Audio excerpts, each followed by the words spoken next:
Hello garden friends, welcome back to my swell garden. It's May the 1st, currently 8 degrees, going to be a high of 12 Celsius today. It's a gorgeous day. I'm ready to pre-sprout my cannas. There's a lot of different ways to overwinter cannas. A lot of people have some really fancy methods. Vermiculite, using peat moss, whatever. I dig my cannas, let them dry on a rack for a couple of days, throw them in a box, throw them in the basement. It's always worked for me. So I'm going to start off with some containers that I've got here. You need big containers for cannas. If you think you've got a big enough container, go one size larger. They're huge and they can be a real hassle to get out, especially if you put them in something that's like ceramic and that sort of thing. Caution. So I have a couple of boxes here. I've got my green leaf with red flower cannas and my red leaf with red flower cannas. And then in this bag here is a green leaf with a yellow bloom. So this one's special. That's all I have of that variety. Let's get planting. Okay, so just a little bit closer look of what I've got going on here. So here they are. I mean, I've got my Felcos to trim off anything that's yucky, but beautiful. Absolutely beautiful. So no issues here with any rot. They look pretty good. And then the same with the red ones. Like this, they're perfect. They're ready to go. Awesome. Moment of truth. Are my yellow ones okay? Oh, they're the worst of the bunch. But there's life. We are good. So that's gonna, I'll probably get a bucket of water and just rinse that off a bit, get a better look at what's going on there. So let's start with that. I'll have the yellow guys in here for a couple of minutes. Let's see what I got going on here.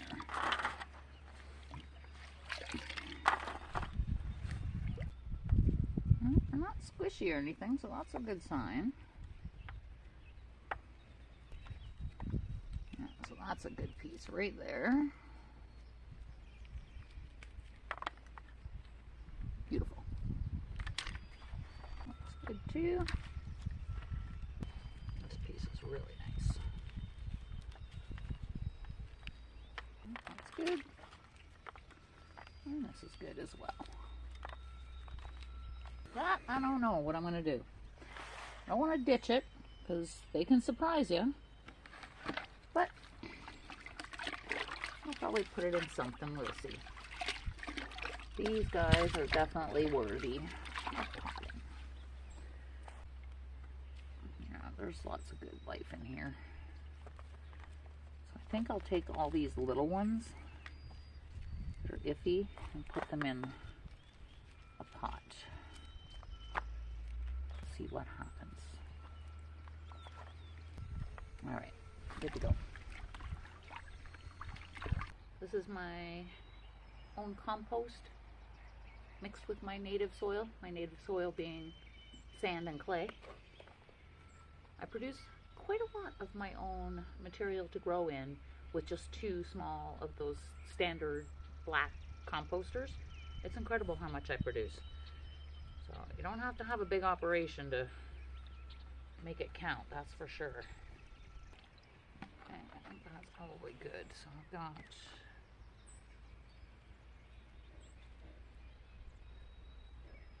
doesn't show any sprouts, but it feels really good, so I think it's fine.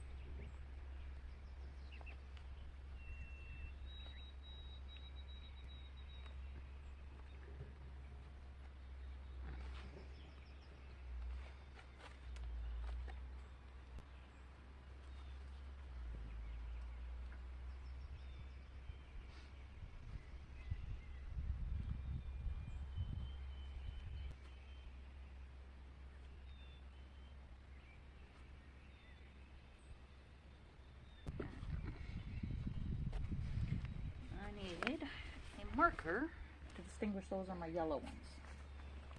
I'm going to use eyeballs because that's what I have handy right now.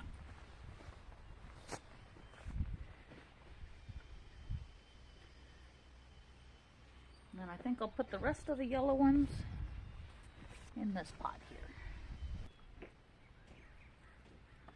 if these sprout, this is way too many cannas for one pot. They will have to be split up. Hello.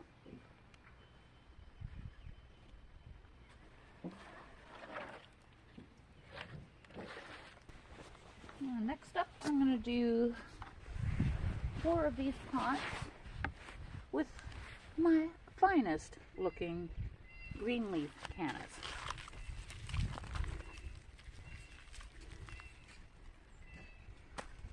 That's a beauty.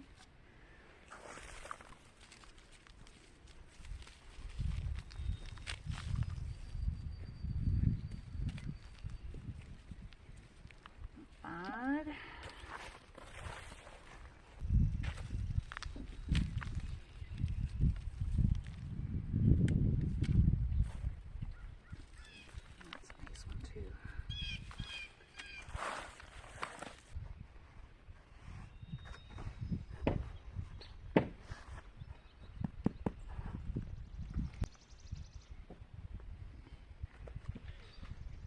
I'm not too worried about labels. I mean, it's pretty clear whether it's a green or a red canna. So I don't need to worry too much about that. I'm actually going to put 2 of these in that one. One more. That's really nice. I'll put 2 of these in this one too.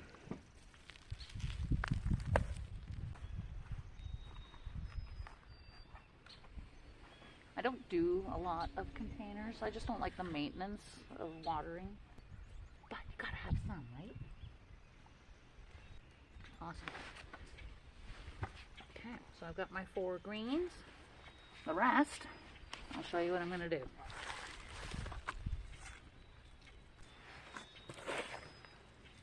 I find that putting them in a bucket of water like this for just a few minutes before planting kind of helps to rehydrate and wake them up a bit.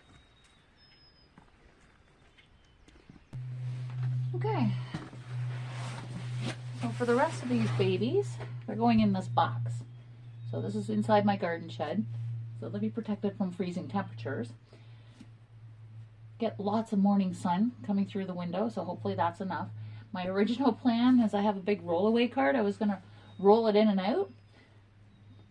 I couldn't move it with this on it, so I had to actually take the dirt out this morning and refill it again. So again, this is my compost mixed with my native soil. So I'm just going to go through and stick them in. And they're going to be very close together because these are going to end up in the landscape.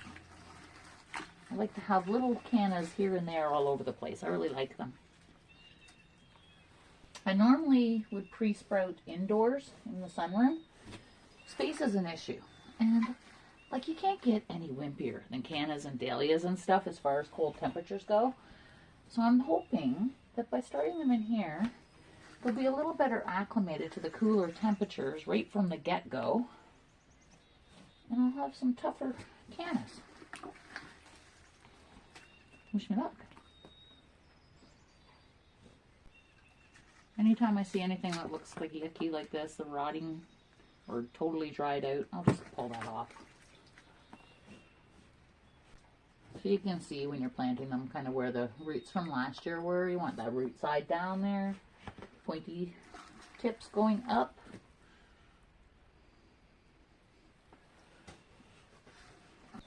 So it'll get cool in here at night, but there's no risk of anything freezing in here at night now at this point in the game.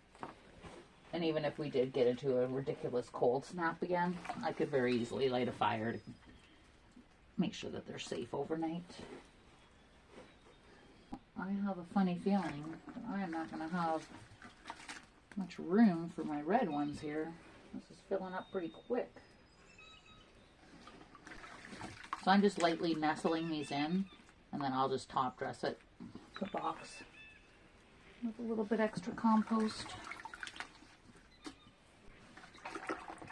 And that's it. Okay. So the same thing with the red leaf. I'm going to pick some really nice ones. So I've got 8 in there. That should be good.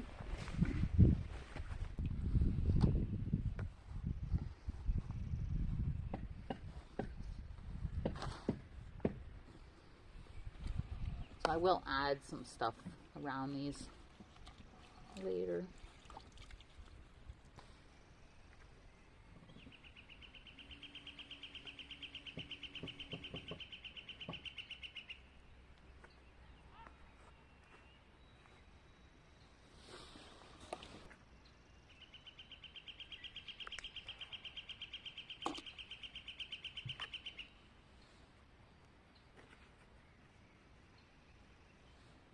Good.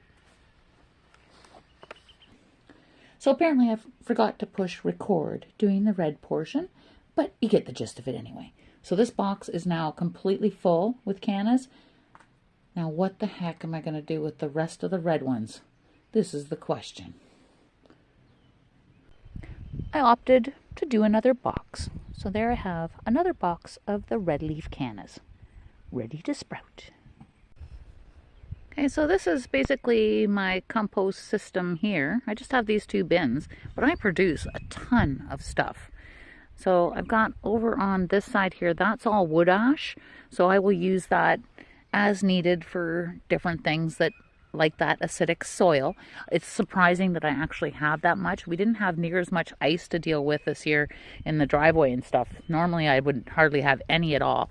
And the end game plan over here, I would like to have a 3-bay compost system over here to kind of make more. But I mean, I didn't even fill up one of these containers this year, so that's kind of weird. I don't follow any rules as far as composting. I don't put any browns in. It's just basically kitchen scraps. So I will keep digging all in here. So I'm going to do that now because I need some to top up those cannas. So I'll just basically keep digging till I get down to the clay again. And then I'll open up the door of the composter and pull it all out. And then I've got some more to work with. Gotta go get my wheelbarrow. I'll just keep digging it out. I've got this little homemade screen here. That'll pull it out any rocks or anything that's not broken down enough, or, you know, whatever I need. Funny thing, like when I was moving from southern Ontario to northern Ontario, I was told by everybody, oh, you can't have compost. It'll bring in the bears. You'll end up with rats, raccoons, all that stuff. I haven't had any issues whatsoever. Don't be afraid to compost. And I see that, you know, there's so many rules with composting, you know, everybody with the levels of browns and greens and all that sort of thing.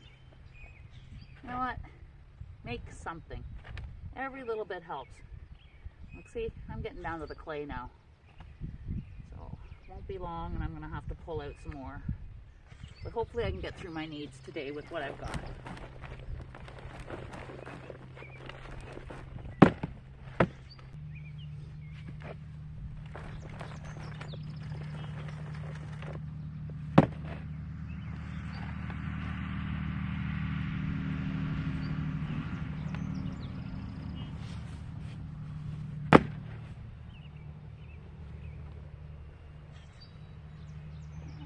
Front here, yeah, I'm getting down to clay. A bit more.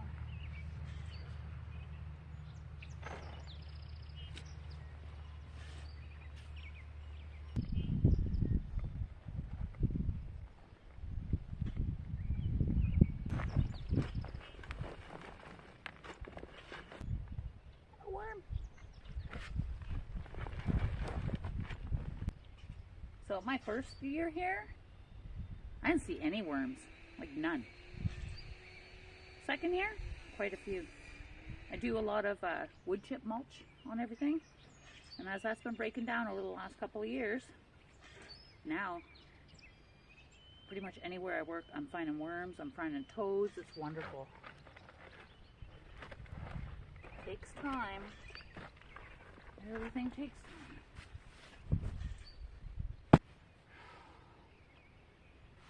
This likely will not be good enough for my dahlias. We'll see. See, it's not broken down enough. Yep. It's gonna have to be something else for my dahlias. I'll get that pulled out today. Get it all spread in here so it'll break down a little faster. I got enough to top up my can.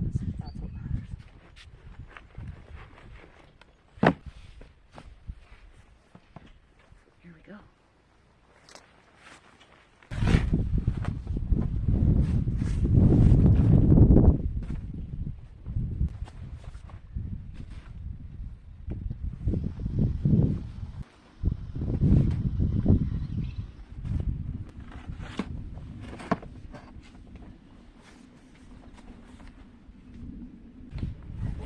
With that, get that other box. Okay, so this and this, basically what I've got left for my tubers and bulbs plants. Got some Gladiolas. They look good. More Gladiolas. More seed potatoes. Get those planted today. New this year. This dahlia I got at the dollar store last year, and it was a dinner plate, and it was gorgeous, and I didn't think it survived the winter, so in the box in the basement, so I picked up another one just in case. But the one that I planted ridiculously early is out of control in the sunroom, so I have to keep pinching it off to keep the size under control. So I also got this purple one. Oh, if I could be so lucky as to have that be a dinner plate as well. Ooh, that would be awesome. Yeah, I've got orange begonias, assorted dahlias. I call this sunburst. I have no idea what any of these dahlia varieties are, but I call it sunburst because it's got like colors of the sunshine. It's absolutely beautiful. Sunburst. These are red pom-pom variety. These are red, purple, candy cane. I don't know, it's not called candy cane. I just made that up. It's a red and white variety. Dahlia. I think I have too many dahlias. And a hot pink dahlia. So I'm going to put these in pots. Since I'm getting so low on the compost, I'm going to have to resort to my bagged Miracle-Gro stuff. But what I'll do is in my pots, just to save some cash, I will fill, which I typically do anyway, like 1/3 of the bottom of the pot is going to be just the wood chips, and then the rest will be soil. So let's get planting. And I brought out labels and a China marker, so it works pretty good. Can't fit much on a label because it's got kind of a wide top tip on it, but it works. Alright, okay, full sun, 2 inches depth. Most of these won't remain in the pots anyway. They're going to end up in the landscape ground. Because like I say, a wholly high maintenance of watering. And a dahlia in this size pot, it's wholly high maintenance for water. It's a substantially larger growing space than that. Ooh, look at that!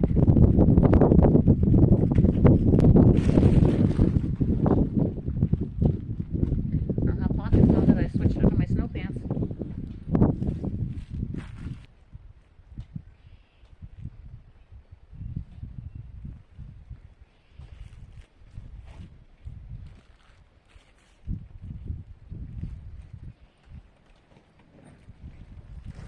One done. I don't know how many to go. A lot.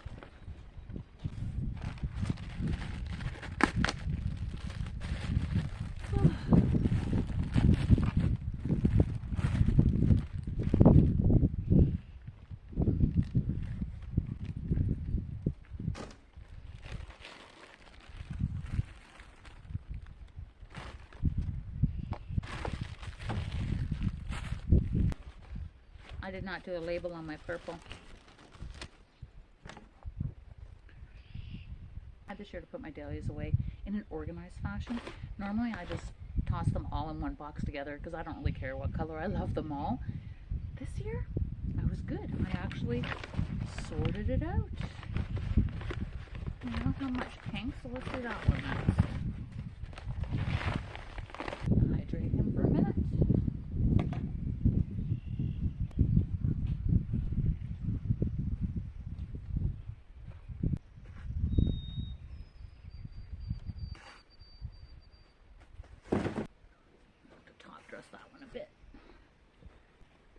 said how good I was about labeling and storing them all separately. Now watch, I'll screw it up and I won't label them planting them. And it'll be a mystery for all my dahlias again. What? Pink. Purple. I think these can go in one pot. Just gonna rehydrate.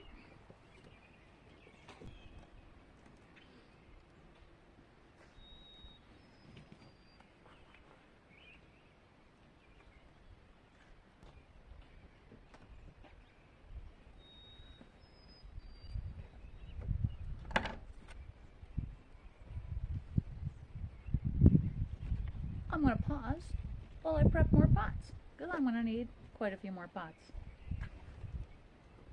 I was thinking that this year I would do 1 pot of Gladiola bulbs in containers. Might be kind of fun. So basically 3 to 6 inches deep. 3 inches apart. I'm going to cram 9 in here.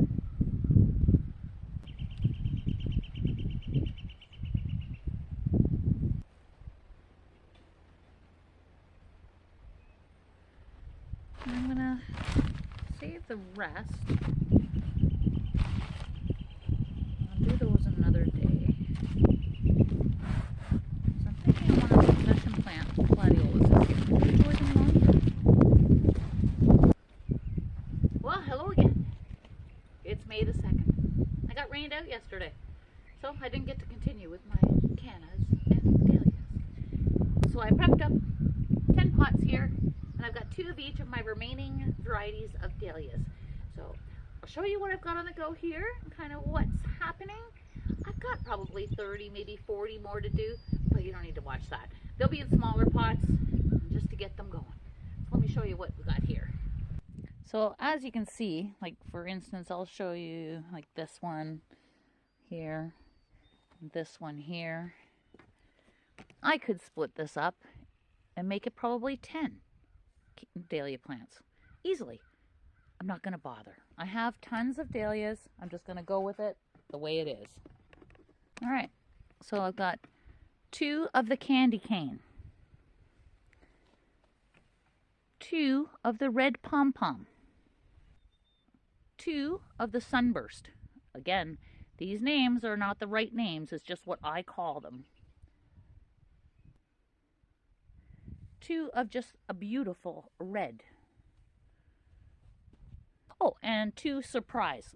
They were ones that actually didn't get to flower last year, so I have no idea what color they are. So they'll be a surprise. I never met a dahlia I didn't like. Okay, so I'm just going to go through with each one, just kind of nestle them in, and then I'm going to top them up. I actually, because I didn't have hardly any compost of my own left, and the reason why I don't have much left is because last year we had built 12 additional raised beds, woohoo, and filled them all with my compost. So it's getting pretty scarce now. So I got a little bit more of the compost and then just kind of mixed in some pots that were spent from last year as well as a little bit of Miracle Grow, you know, to stretch it. Cheap and cheerful. That's how I like it, right? So I'm going to go ahead and nestle them all in. Show you the one. You don't need to watch them all. Grab some of my beautiful compost and pop it on top.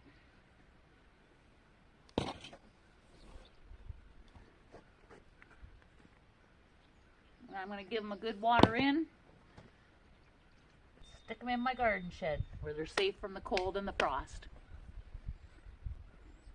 Thanks for watching, and we'll see you in the next one. Now get growing.